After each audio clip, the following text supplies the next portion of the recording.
have long gone down to the sea in ships, pursuing dreams, adventure, and the salty spray of journeys into the unknown. This is supposed to be intense concentration or something, isn't it? And in their own quiet-mannered way, these competitors at the World Radio-Controlled Yachting Championships are pursuing the same dreams, although they won't get wet and they should all be home by tea time. The controls on the radio controls are very similar to what you would expect in a large boat. You have your primary winch function, you have a rudder function, and on this boat in particular has a trim control. The transmitter sends out a signal to the boat which picks it up by way of a receiver which is normally mounted below the deck, and all of the controls of the boat are attached to this receiver. Each boat, of course, particularly in a fleet like this, would have an individual allocated frequency.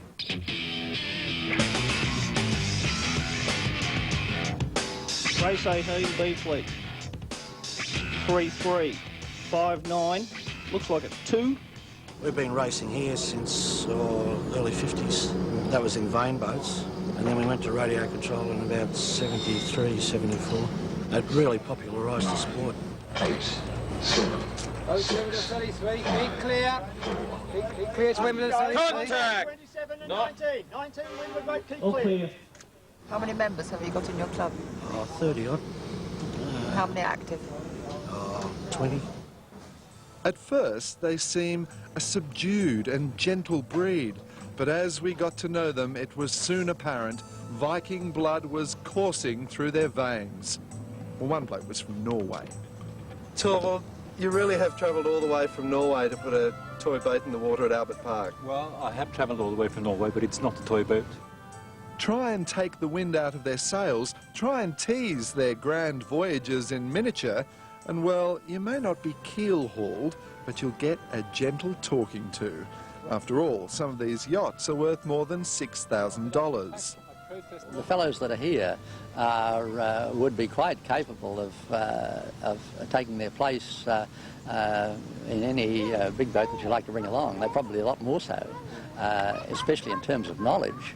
What about skippers of big boats? Do they dance around you going, nya, nya, nya, nya, nya, you just play with toys? Oh, they do a little bit. This way, you stay on land, you talk with your competitors, and you have a good time with them. 1, 3, You can bring your 3, family, and you can still enjoy all the sort of chess-like fascination of sailing. I mean, we experience in 15 minutes what a big yacht does in 5 hours. Gordon, you've sailed Whitbread round the world races, Admiral's Cup, Sydney to Hobart's. How does this compare? Well, they're a little bit smaller. Gordon Maguire and former New Zealand Olympic sailor Jeff Smale are reminders that these aren't all bathtub boaties with sensible accounting jobs. Remember, you doubters, this is a world championship, and it's every bit as tense as an America's Cup.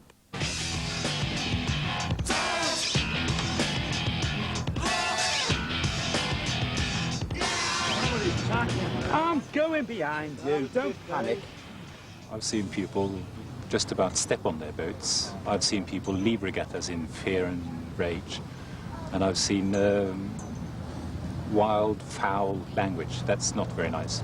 Can you get the camera away, please? And do tempers ever flare? Tempers flare, particularly if the French are there. But I think they're sort of fairly good down here. What about the French? Do we think there's any deep, dark political reason for them not turning up? Wouldn't like to say, but I think in the sort of back of their minds, I think that is one of the problems. Protest 27.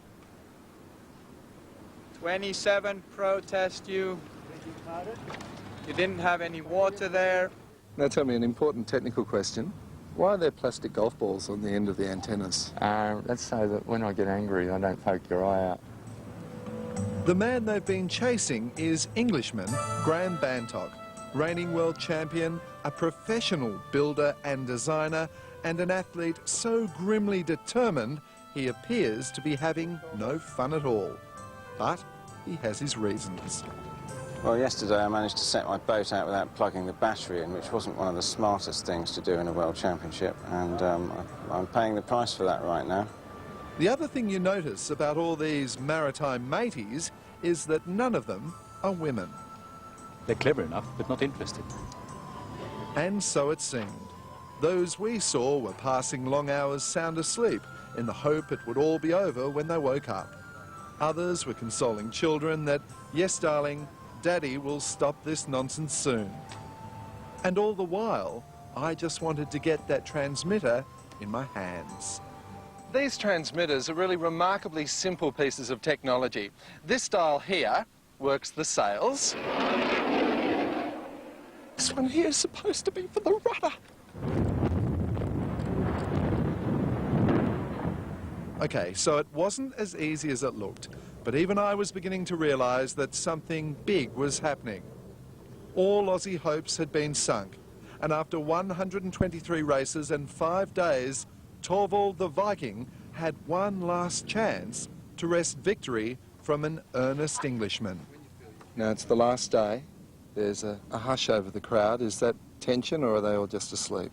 No, there is a bit of tension. I don't think they're sleeping. Boy room, Graham. Boy room, 95. Come on, ram him! Contact, 3-3 and 3-2.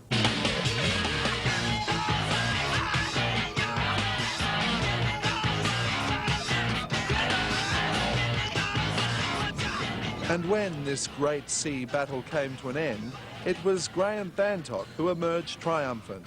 And I think I spotted a tear of relief in those steel grey eyes. I think according to the proper scores, not necessarily to the ones up there, I think I've just pipped him. Great feeling. When I spoke to you yesterday... Oh no! You ready? Maybe it's official. 1, 2, 3. And just 2 questions remained. Was Graham Bantock always destined to be thrown into the brink? And finally, this one. Just between you and me, does it border on being a bit silly sometimes? Sometimes.